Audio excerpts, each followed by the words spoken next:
6 weeks. That's how long I sat across from my son at breakfast, answered his Sunday calls, and carried on ordinary conversations without letting a single emotion slip. While he thought everything was normal, I was quietly moving pieces across a chessboard he didn't even know existed. My attorney and my closest friend on the golf course, the only man besides God who knew my plan, called me 3 times that week.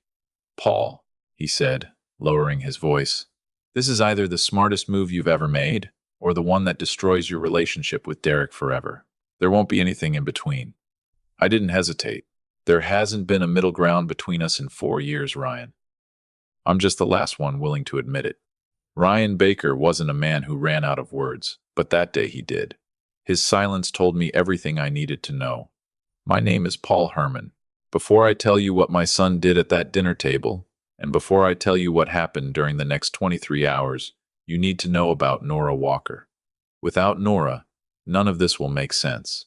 She was 67, barely 5'2", and the strongest person I'd ever known.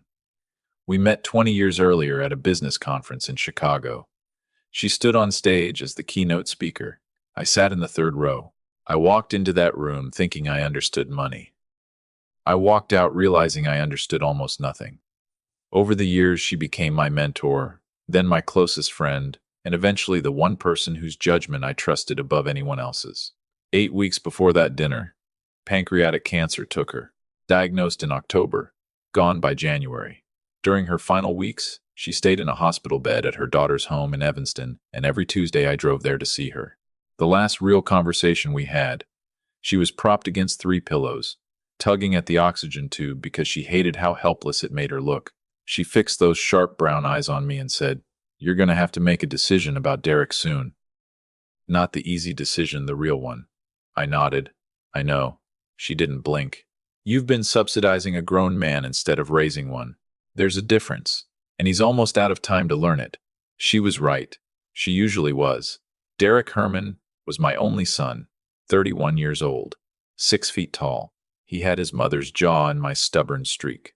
Charming whenever he wanted something. Impossible when he didn't get it.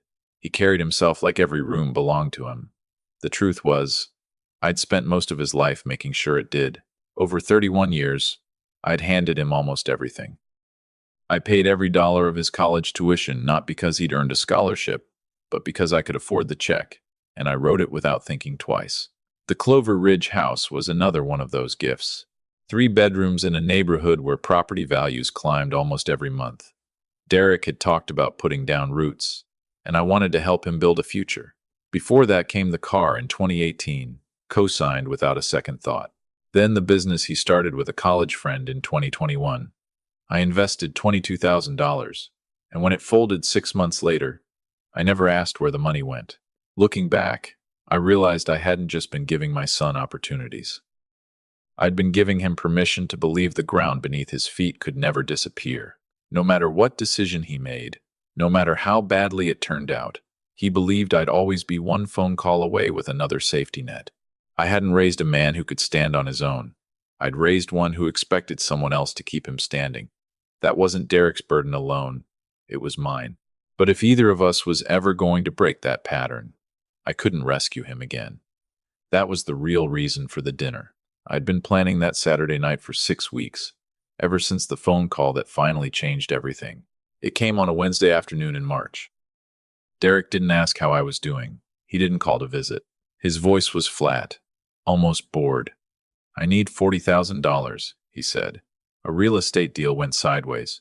That was it. No explanation, no apology, no acknowledgement that this was the 3rd time in 4 years he'd called me with a dollar amount instead of a conversation. I told him I'd think about it. The moment we hung up, I called Ryan Baker and told him to pull out the folder. Ryan had always been the kind of attorney who prepared for disasters before anyone believed they could happen. Back in 2019, when I helped Derek buy the Clover Ridge property, he'd insisted on adding a property reversion clause to the agreement. Buried deep in the paperwork was a provision allowing Herman Property Group to reclaim the house under specific conditions. Ryan called it cheap insurance. I prayed I'd never need it. Now I did. My next call was to Nathan Rivera, my neighbor for 12 years, and the closest thing I had to a brother. "Be available Sunday," I said. Nathan never asked why. He simply told me he'd be there. Then I finalized the dinner. Derek arrived at exactly 6:30 wearing a pressed jacket, polished shoes, and carrying a bottle of wine that probably cost $60. I couldn't help thinking it was just another version of my own money coming back through the front door. Dinner began pleasantly enough. We talked about Chicago's real estate market. We talked about the Cubs and their annual habit of giving fans hope every April before disappointing them by fall. All the while, $40,000 sat between us like an uninvited guest neither of us wanted to acknowledge. Halfway through the main course, Derek finally leaned back in his chair. I could tell he'd been working up to it all evening. When he spoke, it wasn't like a man asking for help. It sounded like someone collecting on a promise he'd already decided had been made. "Dad," he said calmly, "about the Clover Ridge property." I looked up. "What about it?" He smiled.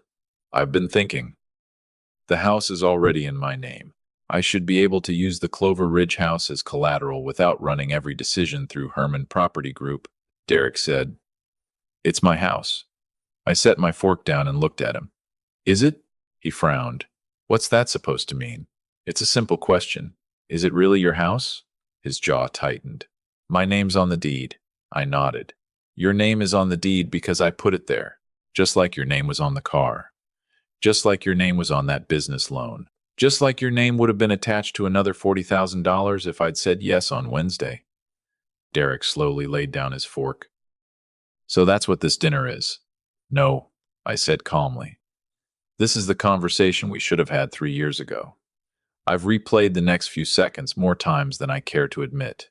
Not because I enjoy remembering them, but because I still struggle to understand how a son hears the truth and answers it the way mine did. Derek leaned across the table and spat directly in my face. Not a figure of speech. Not disrespect in some symbolic sense. He literally looked his own father in the eyes and spit on him. The house fell silent. I could hear the refrigerator humming from the kitchen.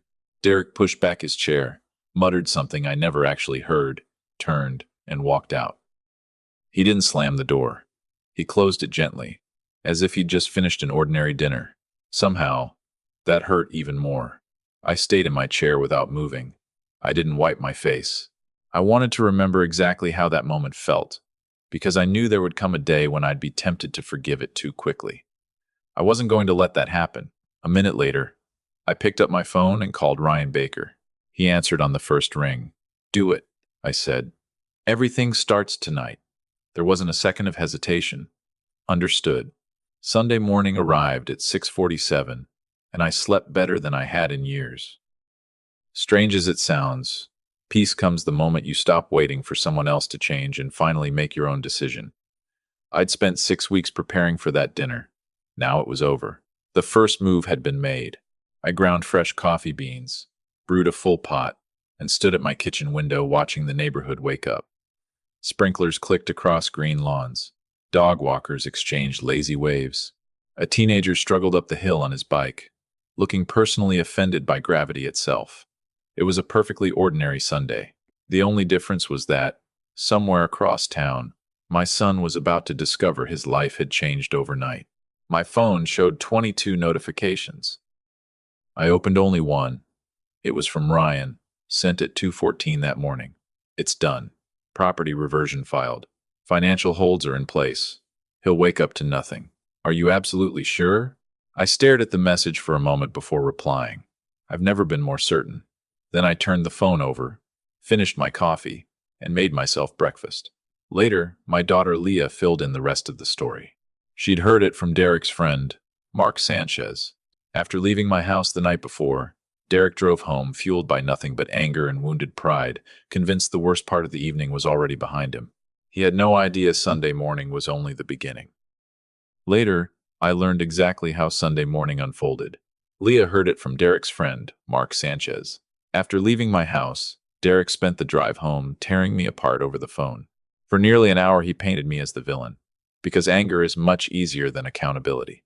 Sometime after 2 in the morning, convinced he was the injured party, he finally went to bed.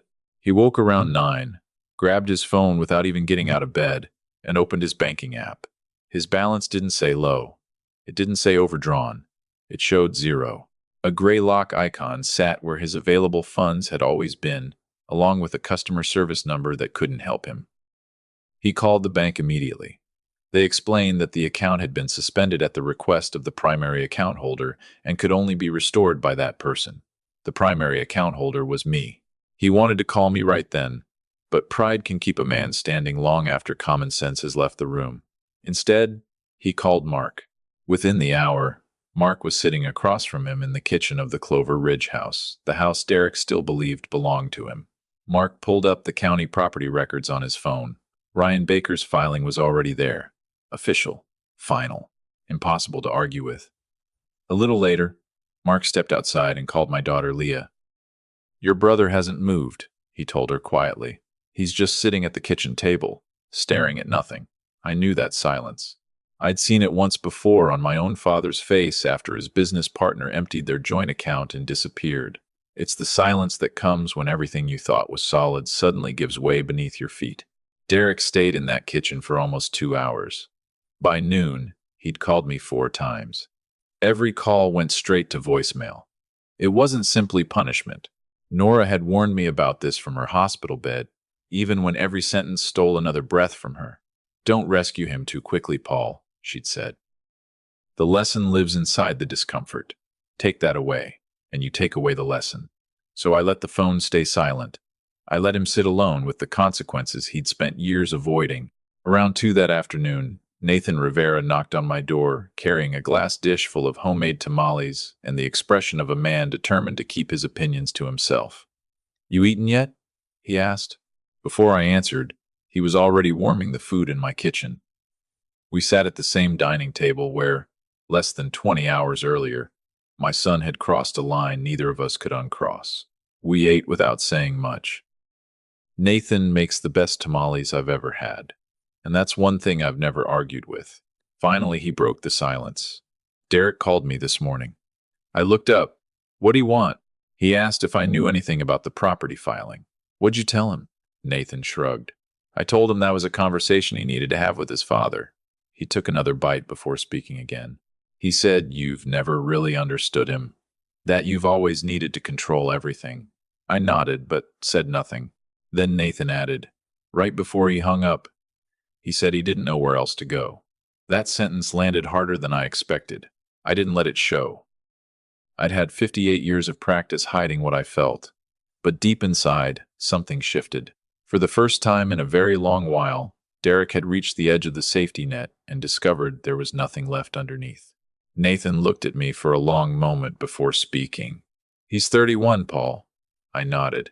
"I know, but the truth was, 31 wasn't the problem. The problem was that I'd spent those 31 years building the life beneath him. Every comfort, every bailout, every second chance had quietly taught Derek that stability was automatic. That money would always appear. That failure was temporary because his father would erase it. That no matter what he did, there would always be a safety net waiting with my name on it.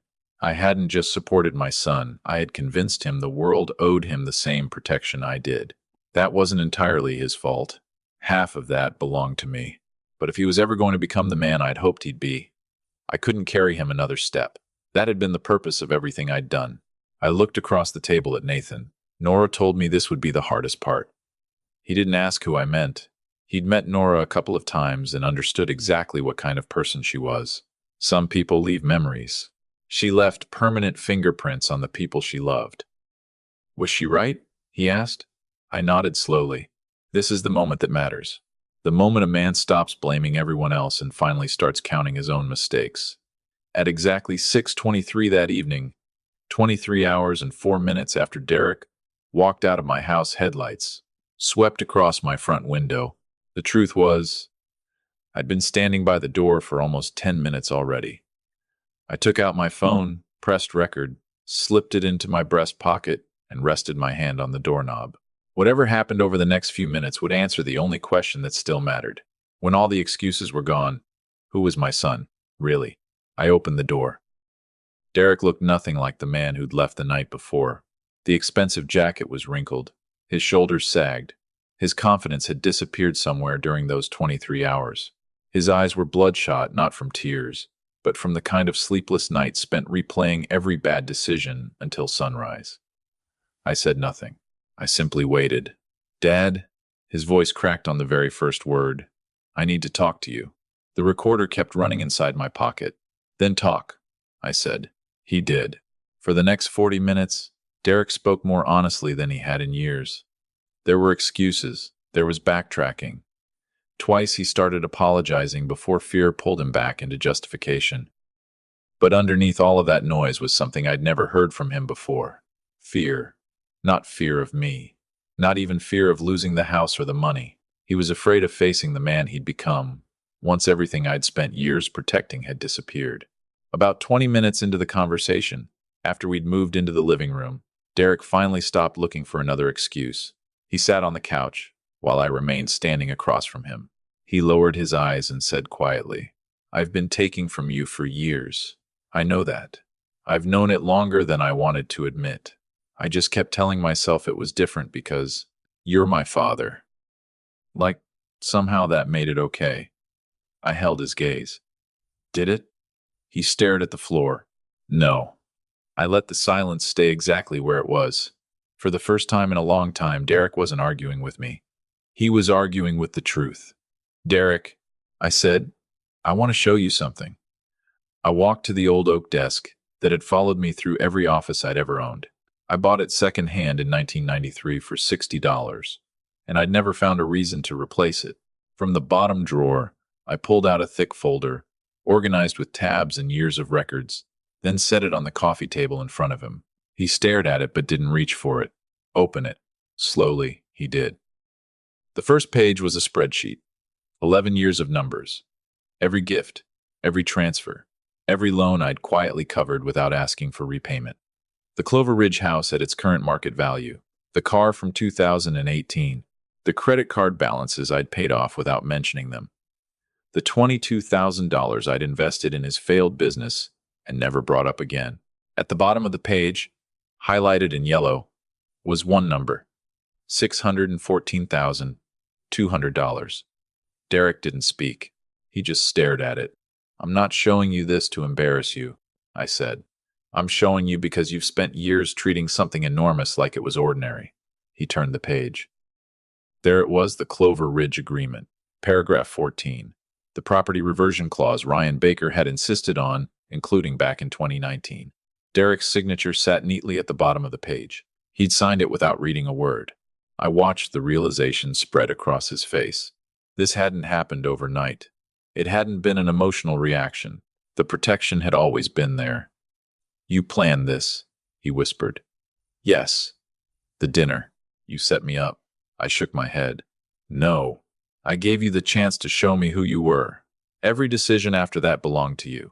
I didn't make you spit in my face. He flinched the moment I said it. Good. Some memories should hurt. Turn the next page. He did. It wasn't another legal document. It was a letter. One page. Dated 3 weeks before Norah died. She dictated every word to her daughter after she became too weak to write, then signed it herself with a trembling hand. She'd never met Derek, but after listening to me talk about him for nearly 20 years, she believed she already knew him. The first half of the letter told the story of her own son, a man she'd protected from every hardship until he reached his 40s without ever discovering who he really was. She called it the most expensive mistake of her life, and Norah never used the word expensive carelessly. The second half was only 3 sentences. Derek, your father is doing this because he loves you. Easy love leaves people dependent. The hardest love is the only kind worth inheriting. Derek read those lines once. Then he read them again. Finally, he closed the folder, covered his face with both hands, and sat there without saying a word. When he looked up again, the anger was gone. His eyes were wet now, not from exhaustion, but from something far more difficult to hide. I'm sorry. Nothing followed. No excuses. No explanations. No attempt to soften what he'd done. Just 2 words, spoken with a weight I'd never heard from him before. I'm sorry for last night, and for the last 4 years. I'm sorry, Dad. I looked at my son for a long moment without answering. The recorder was still running quietly inside my pocket. I reached into my pocket and switched off the recorder. Then I made the hardest decision of all. I didn't give Derek the house back that night. I didn't restore his bank account. I didn't tell him everything was forgiven and welcome him back into the comfortable life that had created this problem in the first place. That would have been the old version of me, the father who confused rescuing with loving. Instead, I slid one sheet of paper across the coffee table. Here's my offer. I told him the Clover Ridge property would remain under Herman Property Group for the next 12 months. During that time, he'd managed two of my smaller rental properties on Birchwood: tenant complaints, maintenance calls, rent collection, contractor scheduling. Every problem would be his problem. You won't be paid what a property manager makes, I said. You'll be paid what you earn. Ryan Baker would review every report and keep score.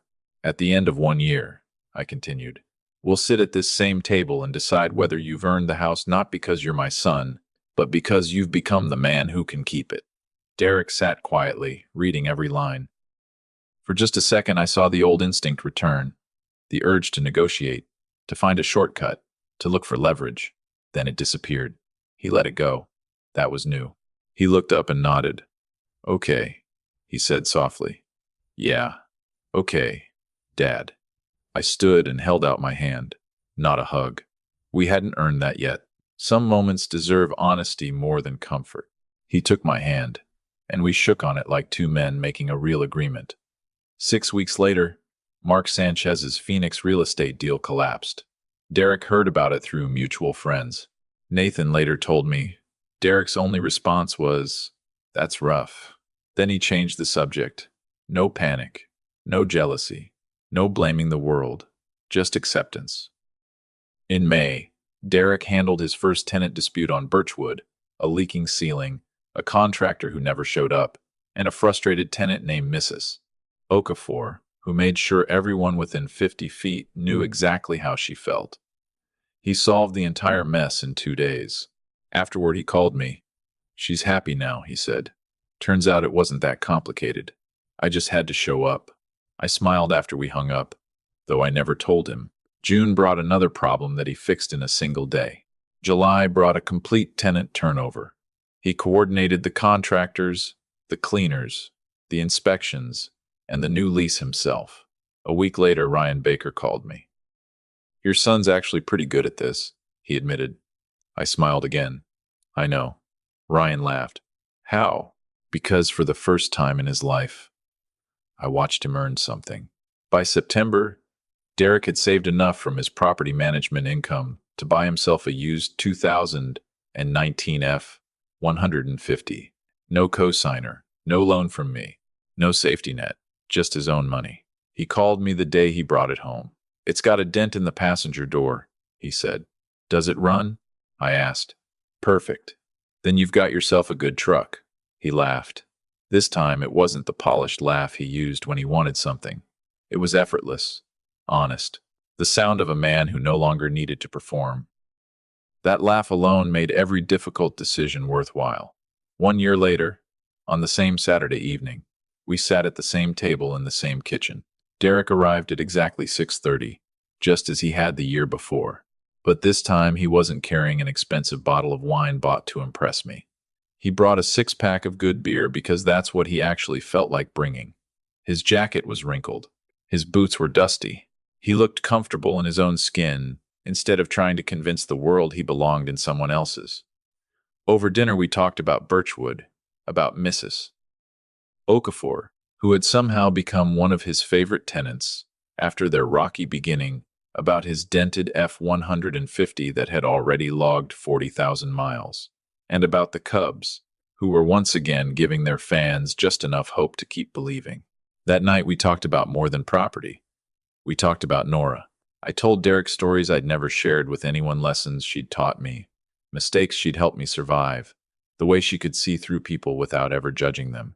He listened without interrupting, like a man who finally understood the value of wisdom that had taken someone else a lifetime to earn.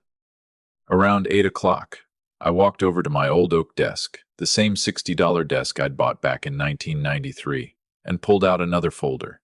This one was much thinner than the last. Inside was a single document Ryan Baker had prepared after reviewing a full year of Derek's work on the Birchwood properties, and after having one private conversation with him that Derek never realized was part of the evaluation. I placed the folder in front of him. He looked at it cautiously. "Go ahead," I said. "Open it." He unfolded the first page.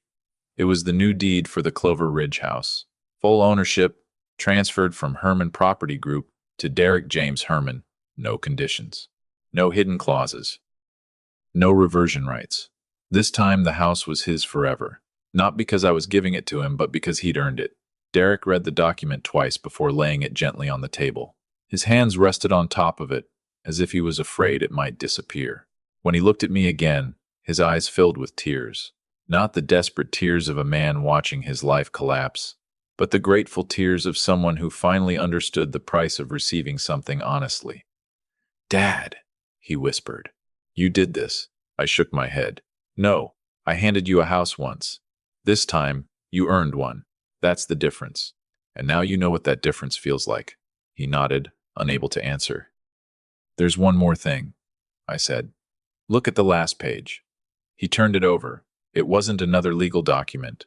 It was a photograph Nathan had discovered on his phone just a few weeks earlier. I'd never seen it before. Norah sat at one of Nathan's neighborhood dinners, laughing at something outside the frame. She looked exactly as I wanted to remember her, sharp, alive, and completely herself. I'd printed the picture and written 2 lines on the back in my own handwriting, copying the final words from her letter. "Easy love leaves people empty. The hard kind is the only kind worth inheriting." Derek held the photograph for a long time. Then he looked at me. For the first time in years, he wasn't looking at the man who could solve his problems. He wasn't looking at a bank account, a safety net, or an answer to another financial crisis. He was looking at his father. I stood and held out my hand. Derek stood too, then ignored it completely. Instead, he stepped forward and wrapped his arms around me.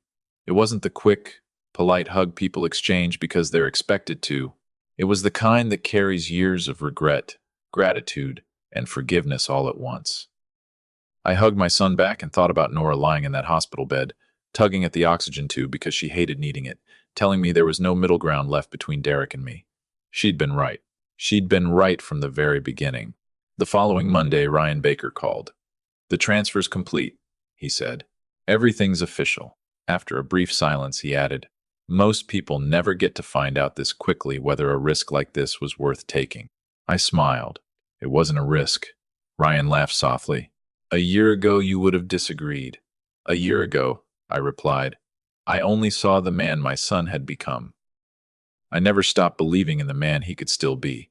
Ryan was quiet for a moment before saying, "Norah would have loved this ending." I looked out the kitchen window and smiled. She already knew how it would end. I was the one who needed time to catch up. That evening, right on schedule, Nathan showed up at my front door carrying another dish of homemade tamales. Nathan showed up that evening exactly as I knew he would, carrying another container of homemade tamales. We took our beers out to the back porch and watched the April sun settle low across the yard, turning everything gold. After a while, he looked over at me. "So, how'd it go?" I smiled. "He earned it." Nathan nodded, took a slow sip of his beer, and said, "Norah would probably have something wise to say about that." I laughed. "She'd probably just tell me, 'I told you so.'" Nathan laughed with me, "and she'd be right." We sat there a long time without feeling the need to fill the silence. The tamales cooled on the table while the neighborhood carried on with its ordinary Sunday evening: kids riding bikes, sprinklers hissing across green lawns, dogs barking somewhere in the distance. For a brief moment, I could almost feel Norah there with us.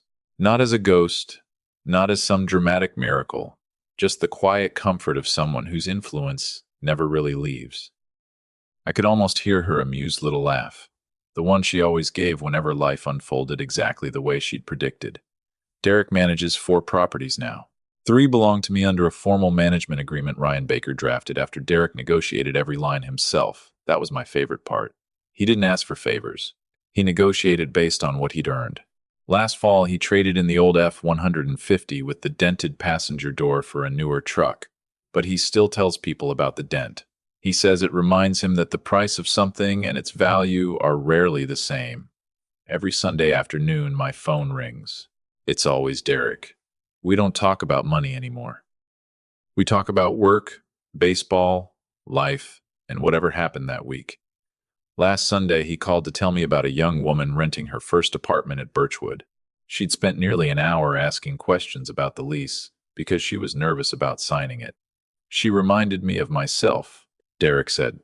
The old version of me, anyway. What'd you tell her? I asked. He laughed softly. I told her to read every page. The most important things are usually hidden in the parts people skip. I stood by my kitchen window with my coffee and smiled. That's good advice. There was a short pause before he answered. I had a good teacher. After we hung up, I stayed there for a while watching another ordinary Sunday unfold outside. Sprinklers clicked across fresh-cut lawns. Dog walkers waved to neighbors. A teenager struggled up the same hill on his bike, looking like gravity had personally offended him. Everything was wonderfully ordinary, and after everything we'd been through, I finally understood something Norah had known all along. The greatest gift a parent can give a child isn't comfort. It's the chance to become someone who no longer needs to be rescued.